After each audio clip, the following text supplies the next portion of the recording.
En los siguientes minutos vamos a analizar el rol del PET-CT y de la PET-resonancia en el cáncer de pulmón. El objetivo didáctico de esta presentación es describir y ejemplificar el rol de estos métodos para el diagnóstico y etapificación del cáncer de pulmón. Debido al poco tiempo que tengo asignado, no he tocado otros aspectos como el seguimiento o la respuesta terapéutica para ser muy puntual en estas dos fases, diagnóstico y etapificación.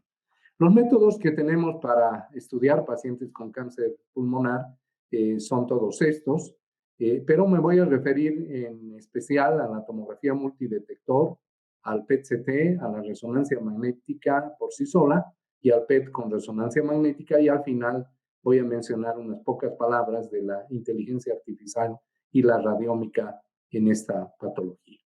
Como ustedes saben, el PET-CT pues, es un sistema dual. Por un lado, un equipo de medicina nuclear, un sistema de tomografía por emisión de positrones, la tomografía computada. El paciente se somete inicialmente a la tomografía y después al sistema de emisión de positrones. El sistema en términos oncológicos está basado en el mayor consumo de glucosa en las células malignas. También es muy interesante que los cambios metabólicos que da este método pueden preceder a los morfológicos. La determinación si un estudio es normal o anormal se puede hacer en forma visual, cuantitativa o semi-cuantitativa. Nosotros empleamos básicamente este valor de captación estandarizado que se abrevia con la sigla SV, y establecemos un umbral de 2,5 para diferenciar lesiones benignas de malignas. En términos generales, cuando inyectamos el radiotrazador, este llega a la membrana celular y es introducido al citoplasma por unos sistemas que se abrevian como GLUT, que son transportadores que hacen esta función. Una vez que el trazador llega al citoplasma, empieza la vía metabólica similar a la glucosa, pasa a glucosa 6-fosfato, pero ahí se detiene, no se sigue con el resto de la vía metabólica de la glucosa, y se detiene porque carece de un ion hidroxilo en el carbono 2 y entonces queda bloqueado en el citoplasma. Eso permite que en células que están consumiendo más glucosa, células inflamatorias o tumorales, podamos detectar este mayor consumo de la glucosa. Las células tumorales entonces pues tienen un incremento en la expresión de las proteínas transportadoras de glucosa, de estos GLUT, y un incremento de la exoquinasa, que es la enzima para la fosforilación de la glucosa. El cáncer de pulmón, y les decía, voy a hablar de tomografía, realmente hoy en día, cuando es temprano, cuando tenemos la suerte de encontrarla en la etapa temprana, el método estrella es la tomografía computada. Y ustedes saben, muchísimas veces el nódulo pulmonar se detecta hasta de manera fortuita, y a veces tenemos la fortuna de encontrar tumores de pequeño tamaño en estadios que todavía permiten un tratamiento quirúrgico y un buen pronóstico para los pacientes. Entonces, a menudo, pues el nódulo pulmonar es el primer aviso de que un paciente pueda tener un cáncer de pulmón. Y los nódulos son a menudo, como dije antes, hallazgos en algún método de imagen. Y somos los especialistas en imágenes que lo encontramos, no llega un paciente porque se le hizo un diagnóstico clínico de un nódulo, generalmente son fruto de un hallazgo, ya sea casual o haciendo un escrutinio de cáncer de pulmón o como fuera. Pero una vez que aparece un nódulo, es imperativo el diagnóstico entre benigno y maligno. Y tenemos, pues, en tomografía clásicamente una serie de herramientas que nos van a ayudar a determinar el carácter del nódulo, ya sean la densidad, la dimensión, los contornos. Sabemos que, pues, nódulos que tengan contorno especulado van a ser más probablemente tumorales.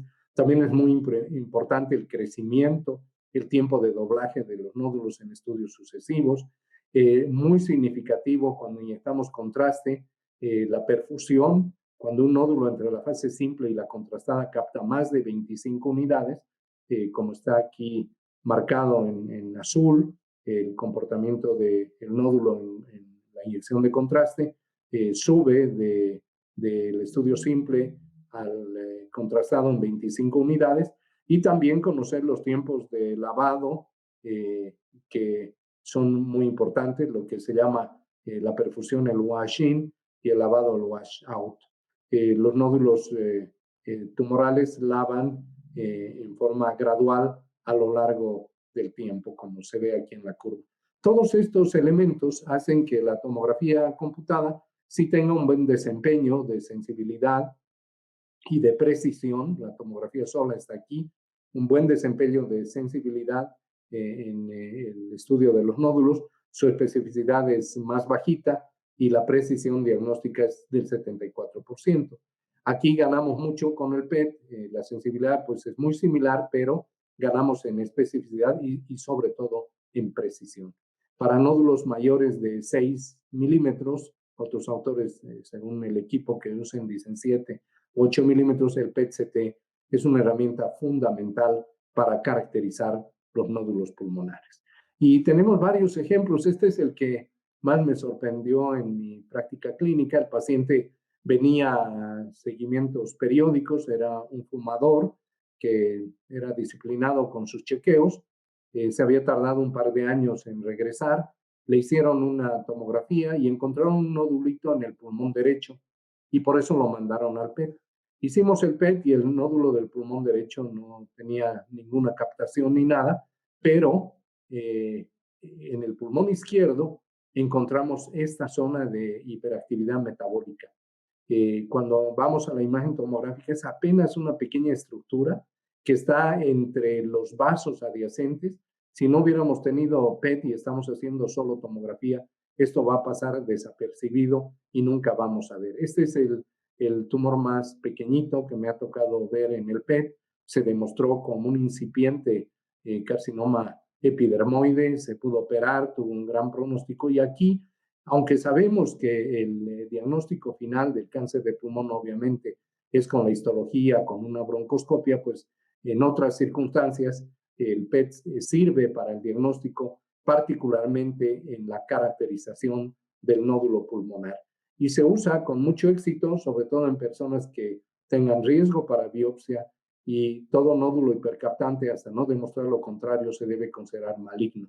Claro que hay muchos falsos positivos, sobre todo en nuestro medio, la tuberculosis, y hay falsos negativos, por ejemplo, los tumores carcinoides o adenocarcinomas que no tengan mucha captación de FDG, como es el de diseminación lipídica, que antes se llamaba carcinoma bronquiolo-alveolar. En los metaanálisis que se han hecho de los nódulos, este es uno muy grande en la revista japonesa de radiología, 8.511 nódulos. El método fue muy útil para detectar malignidad con una sensibilidad del 97% y una especificidad del 85%. ¿En qué variedades histológicas de cáncer de pulmón está bien indicado el PET? Pues básicamente en el cáncer de células no pequeñas, que como ustedes saben, pues es el más frecuente, el adeno con el 50, el epidermoide con el 30 y el de células grandes con el 5. Su aplicación en el cáncer de células pequeñas es un poco menor porque se considera que este tumor ya casi desde el diagnóstico tiene un mal pronóstico, se considera avanzado. Sin embargo, en más recientes referencias se demuestra también la utilidad del PET-CT en este tumor de células pequeñas. Hay otras variedades conocidas en la literatura, como el cáncer in situ, el mínimamente invasivo, el lipídico. Estos, pues, a menudo no tienen una gran afinidad por la captación de FDG. Y aquí hay un ejemplo en la tomografía, un nódulo lobulado, en el PET hipercaptante, y en la fusión de los dos métodos, claramente un proceso neoplásico en ese sitio. Bueno, el PET-CT básicamente nos ayuda para etapificar. Yo diría que su gran virtud, y respecto a otros métodos, es el método más eficiente para etapificar el cáncer de pulmón. ¿Y por qué? Porque Recuerden que hoy, cuando una persona tiene un tumor, pues tenemos que elegir cómo tratarlo. Y en términos de cáncer pulmonar, el único procedimiento que se considera curativo, eso ha variado un poco ahora con la inmunoterapia, pero el que se considera curativo es la cirugía y eso requiere una selección adecuada de los pacientes y una tipificación anatómica muy precisa. Hoy en día, lamentablemente, solo el 30% o menos de pacientes se benefician de cirugía. ¿Y cuál es nuestro rol como especialistas en imagen? Bueno, hacer una adecuada etapificación. Se puede hacer con tomografía hasta cierta parte, pero sin duda, y de eso vamos a hablar ahora, el PET-CT establece una ventaja absoluta en este terreno. También tenemos que estar familiarizados con las diferentes versiones de etapificación. Hoy en día estamos usando la octava, que se publicó en enero del 2017 y todavía está vigente, y yo me voy a referir en esta presentación básicamente a esta octava edición. ¿Cuál es la diferencia entre la octava y la séptima edición? Bueno, una serie de subdivisiones en los estadios. Antes hablábamos de una cierta, en la versión 7, una simplemente del tumor era en etapa T1A, por ejemplo, y ahora eso se ha dividido en T1A, T1B, T1C, y esa división se ha hecho con mayor precisión en base a varios factores, particularmente pues el tamaño de las lesiones, y se ha hecho básicamente por las diferencias de sobrevida. Por ejemplo, en este caso, si un paciente en la versión 7, la versión previa, tenía un estadio T1A y no consideramos la subdivisión en B y C, tendría un determinado pronóstico similar. Pero cuando hacemos la división vemos claramente que aquellos pacientes que tienen un T1A, que son nódulos pequeñitos, más o menos como el que mostré antes, menores de 1 centímetro, tienen una muy alta sobrevida libre de enfermedad a 5 años. En cambio, cuando ya el nódulo es un poco más grande, entre 1 centímetro y 2, hay una diferencia significativa. Aquí la sobrevida es únicamente de 83 a 86%. ¿Qué quiero decir en otras palabras? Que hoy sí se puede discriminar muy bien estas subetapas, digamos, de estadio en base a la sobrevida, lo que antes no se consideraba y se consideraba todo esto global. Esa fue la razón para hacer este nuevo sistema. Los autores emplearon muy grandes bases de datos de diversas instituciones y establecieron diferencias de sobrevida en cada factor. Este sería en el T, en el N y en el M. Realmente, esta nueva etapificación, en la octava edición, ha hecho cambios en el T y en el M. El N ha permanecido sin cambios. Y aquí hay algo muy importante. Si ustedes me preguntaran, oye, la tomografía será útil en qué etapas respecto al respecto al PET, y la respuesta es esta. En la tomografía computada se puede tapificar casi perfectamente sin tener el PET-CT en el estadio T, pero a partir del N y el M, el concurso del PET-CT o de la PET-resonancia es algo muy importante. Básicamente en el estadio M es importante la resonancia por algo que les voy a explicar en adelante. Entonces, para síntesis aquí, si tienen solo tomografía, van a etapificar muy bien el T, pero probablemente la etapificación de N sí va a requerir al menos PET-CT y la M al menos PET-CT y si está a la mano PET-resonancia por algo que ahora les voy a explicar. Bueno, es muy importante en cada estadio TNM, conocer los subtipos en base a todos estos datos que ahorita voy a desplegar con detalle para tener una línea divisoria más clara entre los pacientes que son quirúrgicos y los que no lo son.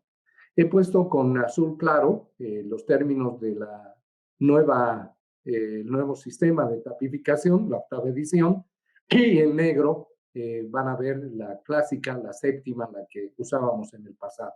Entonces, estas tres categorías son nuevas cuando el tumor se demuestra en la expectoración o en el lavado, pero no se puede ver con imagen ni broncoscopia. El test 0 es pues que no hay evidencia del tumor y el TIS es el carcinoma in situ. Y entramos de lleno al T1. Antes el T1 era simplemente un tumor igual o menor de 3 centímetros, rodeado por pulmón, pleura visceral que no compromete el bronquio principal. Y hoy este estadio se ha subdividido en T1A cuando es mínimamente invasivo, con este sufijo aquí, MI, o T1A simplemente cuando, como dije antes, es igual o menor a 1 centímetro, el B entre 1 y 2 centímetros y el C entre 2 y 3 centímetros. Entonces, de ser un T1 solito, ahora se ha subdividido basándonos en las dimensiones. Este sería un ejemplo de un T1C que mide 29 milímetros y tiene una captación alta de 8.1. Claro, si no tuviéramos el PET, la tomografía sola sería suficiente para determinar, basándonos en las dimensiones, en el estadio T de este paciente. En otros casos, en el T2, antes era un tumor de más de 3 centímetros simplemente. Ahora se ha puesto un límite y se dice de 3 a 5. Y dice que es T2 cuando hay compromiso del bronquio principal y ya no establece esta diferencia que usábamos antes de que estuviera a cierta distancia de la carina. Actualmente simplemente es T2 si ha comprometido el bronquio principal independiente de su distancia respecto a la carina. Y este estadio también se ha subdividido basándonos en las dimensiones. Es A cuando va de 3 a 4 y es B cuando va de 4 a 5 en cuanto a dimensiones. Este es un ejemplo de un tumor T2B que medía 41 milímetros, tiene una alta captación de 10. Y aquí voy a hacer un paréntesis. También la captación actualmente se usa como factor pronóstico. Todos los tumores que captan más de 10 en términos generales en la imagen oncológica con PET, pero particularmente en este caso en el cáncer de pulmón, todos los que tienen valores mayor de 10 son tumores de mal pronóstico. Esto es tan importante que este autor, Cerfolio, él es un cirujano de tórax, no es imagenólogo, estableció que el submax, que la captación en el cáncer de células no pequeñas, es un indicador más poderoso que el TNM para predecir recurrencia y sobrevida. Entonces recuerden que los subaltos, casi independiente de lo que se haga, son factores de mal pronóstico. Y luego está el T3, que son los tumores que van entre 5 a 7 centímetros en su mayor dimensión, o que ya han comprometido la pared torácica, el pericardio, el nervio frénico, y además si tienen nódulos satélite, pero en el mismo lóbulo. Si el paciente tiene el tumor aquí y tiene un nódulo en el mismo lóbulo, pues obviamente eso no es metástasis ni es T4, es simplemente un T3. Recuerden, una lesión en el mismo lóbulo, una lesión nodular, es simplemente un T3. Aquí está un ejemplo, es una lesión de 70 milímetros, claramente vista aquí, y con un detalle muy interesante, que es el compromiso de la pared torácica. Recuerden este signo de tomografía computada clásico, que es la obliteración de la grasa extrapleural, que nos está denotando aquí un signo de afección temprana de la pared. Otra vez reitero, si ustedes no tienen PET y están calificando el estadio T, no se preocupen porque si usan bien los signos de imagenología aquí, van a poder demostrar con la sola tomografía, en este caso la afección a la pared. Claro, el PET nos da eso con más detalle. Fíjense, justo en el sitio donde se ha obliterado la grasa, hay actividad metabólica del PET extendida a la pared. Y no se diga, con resonancia magnética, pues la invasión a la pared es un poco más eficiente por el aspecto multiplanar y el mayor contraste de tejido de la resonancia. Si hablamos del T4, es una lesión mayor de 7 centímetros en su mayor dimensión, que haya invadido el mediastino, el diafragma, el corazón. Esto es nuevo. El diafragma antes no se consideraba, el diafragma, el corazón, los grandes vasos, la carina, etcétera. Y que tenga también algún nódulo separado en un diferente lóbulo, pero del pulmón ipsilateral. Es decir, si el paciente tiene aquí esta masa y tiene un nódulo en el lóbulo superior, no se considera metástasis, se considera un T4. Y aquí hay varios ejemplos. Esta es una lesión de 71 milímetros que ha invadido la carina, como estamos viendo aquí, y esta otra ha invadido el corazón. Reitero, si no tuvieran PET, pues el T es mucho suficiente en muchos casos para demostrar esta invasión al corazón, a los vasos. Para el estadio T no es imprescindible el usar el PET-CT. La figura cambia en el estadio N. Aquí no ha variado nada, se sigue considerando N1, los ganglios peribronquiales o iliares o intrapulmonares ipsilaterales. N1 se considera todo lo que está por delante del nivel 9. 10, 11, 12, 13, 14 se considera N1. Familiarícense con este sistema de etapificación y estos esquemas. Este está adaptado de la Sociedad Torácica Americana. El esquema, los niveles ganglionares son muy importantes describirlos en nuestros informes radiológicos. Entonces, todo lo que esté de 10 en adelante se considera estadio 1. El estadio N2 es cuando hay ganglios mediastinales, ipsilaterales o subcarinales. Todos los que están ya mediales al 10, el 9, por ejemplo, que es del ligamento pulmonar, el 8 que son los periesofágicos, el 7 los subcarinales, el 6 los paraórticos, el 5 de la ventana aórtico-pulmonar, el 4 paratraqueales inferiores, el 2 paratraqueales superiores y el 1 mediastinales superiores son pues ganglios mediastinales. Y si son ipsilaterales a un tumor o subcarinales, se cataloga como estadio 2. Y el estadio N3, pues son los que siempre conocemos como ganglios mediastinales o iliaterales, contralaterales al tumor o a distancia, ya sea en el escaleno o supraclaviculares. Aquí, esto es muy importante conocer y describirlo así. El PET-CT es superior a la tomografía, sin embargo, para calificar el estadio N. ¿Por qué? Porque el N en la tomografía computada, el ganglio, simplemente se determina con su dimensión. Y muchísimas veces vemos ganglios grandes que no son tumorales o ganglios pequeñitos que sí lo son. Por eso es que para calificar el estadio N, el PET-CT es pues superior a la tomografía computada solita. Y todavía la PET-resonancia es ligeramente superior al PET-CT porque usando el estudio multiparamétrico, usando particularmente la difusión o algunas otras secuencias de resonancia, se puede diferenciar más un ganglio inflamatorio de uno tumoral. Es muy importante determinar el N3 porque son los pacientes que no son resecables. Hoy en día, sin embargo, se dice que puede ser importante corroborar cuando un PET es positivo, si efectivamente está o no el ganglio tomado por tumor, y por eso ha adquirido mucha importancia el ultrasonido endobronquial para tomar muestras de ganglios que estén sospechosos de tumor por PET-CT. Algunas cosas escolares que son muy importantes conocer son estas.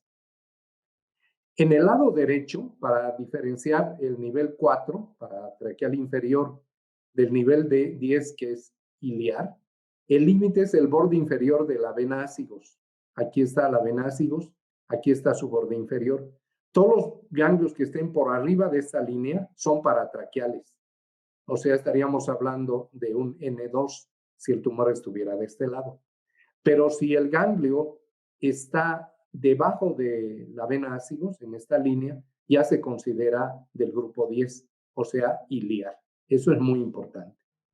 Otra cosa que es muy importante es que se debe separar el nivel N1, es decir, los mediastinales superiores, de los demás niveles, sobre todo de los que están a distancia. El borde inferior del nivel 1, de los mediastinales superiores, son las clavículas y el borde superior del manubrio esternal.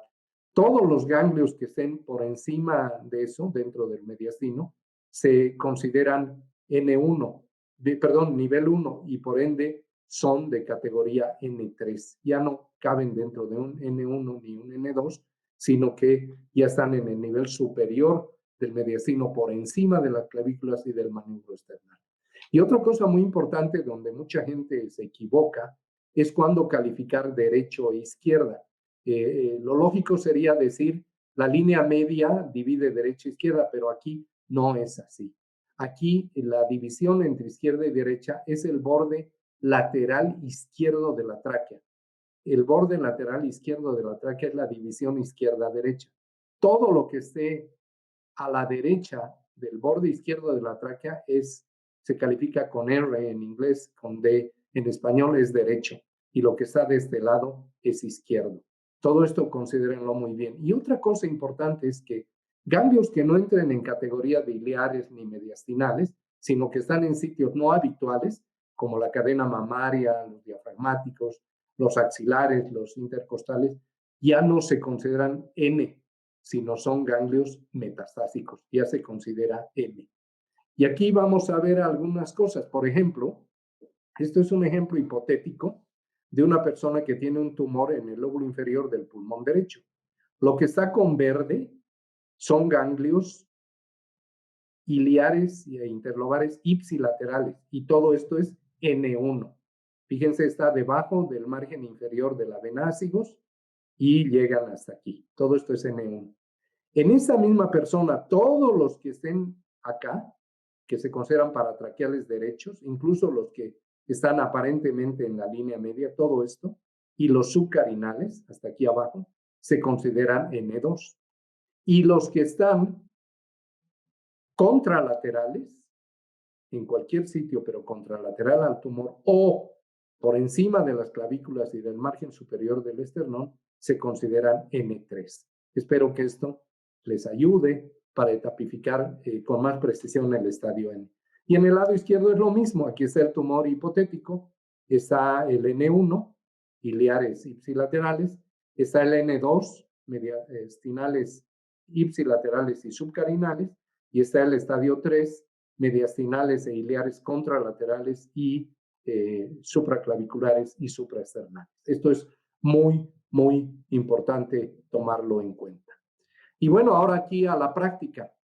Este paciente, y aquí está mi argumento, por qué la tomografía computada solita no es suficiente. Este paciente tiene un ganglio pequeño, apenas tiene un diámetro transverso corto de unos 8 milímetros. El paciente tenía un tumor en el lóbulo inferior del pulmón izquierdo. Con la sola tomografía hubiéramos obviado este ganglio, ni siquiera lo hubiéramos mencionado en el informe, o hubiéramos dicho que es normal porque tiene un diámetro transverso corto normal. Sin embargo, tiene una intensa actividad metabólica. Esta razón es por la cual el PET es superior a la tomografía, etapificando el estadio M. Y este es muy dramático porque el paciente tenía el tumor primario aquí, como estamos viendo en el lóbulo inferior del pulmón izquierdo. Tiene ganglios iliares ipsilaterales y subcarinal. Hasta ahí sería simplemente un N1, pero tiene un ganglio contralateral con actividad metabólica. Tiene varios más bien, y yo estoy mostrando aquí solo uno. Eran muy pequeñitos, pero todos con actividad metabólica. Este paciente ya no es quirúrgico. Parecía que sí, pero al demostrar estos ganglios contralaterales, algunos con intensa actividad metabólica, nos está diciendo que es un N3 y ya no es un paciente quirúrgico. Por esta razón, el PET-CT ofrece ventaja sobre la tomografía sola para etapificar el estadio N. Y bueno, el otro punto aquí muy importante, ya hablando del estadio M, antes se usaba el término en la clasificación previa M1 cuando había metástasis a distancia y se decía M1A cuando era simplemente intratorácica, pero debería ser un tumor o un nódulo en el pulmón contralateral. Recuerden, si está en el mismo lóbulo que el tumor, es T3. Si está en diferente lóbulo, pero en el mismo pulmón, es T4. Pero si los nódulos están en el pulmón contralateral, como es este ejemplo, pues entonces sí es un estadio M1. Y ahora se utiliza el término M1B cuando es una metástasis extratorácica única, incluyendo un ganglio no regional, y M1C cuando son múltiples metástasis extratorácicas en uno o más órganos. Este es un ejemplo que el paciente tiene el primario aquí, tiene nódulos contralaterales y tiene derrame pleural maligno. El derrame pleural maligno se califica bastante bien con el PET-CT La tomografía, pues aquí puede ser elocuente el engrosamiento y nodularidad, pero la confirmación de que es un derrame pleural maligno a menudo lo da el PET-CT. El PET-CT pues, puede detectar casi 20% más metástasis ocultas que no fueran evidentes con los métodos convencionales. Aquí hay algunos ejemplos. Este es un M1B con un ganglio no regional metastásico a distancia. Y aquí está el tumor primario. En términos de metástasis también, el PET-CT no es muy bueno porque a veces metástasis chiquitas se funden con la actividad metabólica cerebral. Aquí es pues muy importante la resonancia magnética. Y por supuesto, para el cerebro, la combinación en un solo aparato del PET y la resonancia denota un método muy eficiente. Lo mismo en el hígado. El PET puede no ser tan elocuente en el hígado y la combinación con resonancia nos ayuda a determinar si hay o no metástasis hepáticas, lo mismo en la adrenal y lo mismo en el hueso. Entonces, pues, la PET-resonancia es superior al PET-CT en todos los casos en los que la resonancia sea superior a la tomografía, particularmente en cáncer de pulmón, cuando estamos queriendo evaluar enfermedad metastásica a distancia, en cerebro, en hígado, en adrenales y en el hueso. Y bueno, aquí está las ventajas de la resonancia magnética per se, sin PET, pues es mejor para MET cerebrales, hepáticas, adrenales y en lesiones óseas. Y si combinamos esto con PET, pues aumenta la precisión de los dos métodos juntos. También es muy útil, como ustedes saben, la difusión y particularmente el coeficiente de difusión aparente. Este coeficiente de difusión aparente es tan importante que algunos autores han dicho que es comparable con el PET-CT. Si hacemos difusión y coeficiente de difusión aparente con un equipo 3 Tesla, probablemente los valores de ADC bajos, la cuantificación del ADC nos ayude a tener precisión igual que si estuviéramos usando un PET-CT. Pero si combinamos resonancia de 3 Tesla con el PET, pues esto sí nos da una indudable superioridad. Algunos autores al principio objetaban que la resonancia tiene limitación para la detección de nódulos. Eso se ha paliado mucho con nuevas secuencias de Turbo-Spineco, Vive o Dixon, que son útiles para demostrar nódulos. Obviamente no con la precisión de la tomografía computada, pero bastante aceptables desde el punto de vista diagnóstico. Este es el sistema que nosotros acabamos de implementar, que nos va a brindar pues muchas ventajas en la etapificación de estos pacientes. Y aquí hay algunos ejemplos. A veces en el PET se puede ver la captación, pero cuando vemos la TAC muchas veces no encontramos nada, estamos dudando si será o no, y aquí pues obviamente la resonancia en las diferentes secuencias nos ayuda a aclarar esta duda. Y lo mismo en el cerebro, a veces la lesión puede ser pequeña y aquí la resonancia, ya sea en el T2, en el FLAIR, lo mismo en el coeficiente de difusión aparente, ya sea también en la difusión, en la perfusión, y además si le aumentamos el trazador o la espectroscopia, pues vamos a ser bastante más específicos en la determinación de lesiones focales cerebrales. En el hueso es muy interesante. Recuerden que en el cáncer de pulmón ocurre este fenómeno. El 50% de las metástasis afectan solo la médula ósea, no afectan más que la médula ósea. Y a veces no se ve nada en la tomografía, como es este caso, y se puede ver en el PET. Aquí, pues obviamente, el ver la médula ósea con las secuencias específicas en el PET resonancia resalta la utilidad. Y también en las adrenales, por ejemplo, es muy común ver captaciones incidentales en las adrenales que no necesariamente son tumores, y eso se puede aclarar con resonancia magnética en T1, T2 y con la difusión y ser más específicos al respecto. Y hablando de los nódulos pulmonares, pues obviamente la tomografía es aquí la que prima, pero con resonancia magnética, con todas estas secuencias, Vive, Dixon, ya se ha avanzado mucho en la visibilidad de nódulos aún de pequeño tamaño, como estamos viendo aquí, y obviamente simultáneamente en conocer si tienen o no actividad metabólica. Y bueno, pues para terminar, hoy en día es una etapa muy importante que toda la información digital exuberante de nuestros métodos de imagen, sumada a la información funcional del PET, ahora se puede segmentar en diferentes componentes, se pueden extraer esos componentes mediante técnicas de inteligencia artificial y toda esa información se puede cruzar con diferentes elementos, en este caso en el cáncer de pulmón, y conocer con más detalle la textura de los tumores. Se puede cruzar incluso la información con datos de genómica y ya la imagen, como se ve ahora con inteligencia artificial y radiómica, va mucho más allá de lo que nuestros ojos pueden tomar. Hay muchísima información en nuestros métodos de imagen que se puede segmentar, extraer, conocer mejor características tisulares, conocer cosas como el receptor del factor del crecimiento epidérmico, saber qué pacientes son o no respondedores. Se viene una increíble etapa en la que, reitero, ya nuestros ojos no van a ser lo suficiente y vamos a tener que contar con el apoyo de estos elementos de inteligencia artificial y radiónica. En conclusión, pues quiero decirles que la imagen molecular demuestra cambios independientes de la morfología. Recuerden estos ganglios pequeñitos que a veces tienen actividad metabólica. El PET-CT tiene un rol importante en el diagnóstico cuando estamos hablando de la caracterización de un nódulo pulmonar, en el diagnóstico de cáncer de pulmón. La tomografía solita puede ser suficiente para el estadio T. En eso tengan confianza, hagan sus estudios muy detallados, vean signos sutiles. Pero el PET-CT es fundamental para el estadio N y para el estadio M.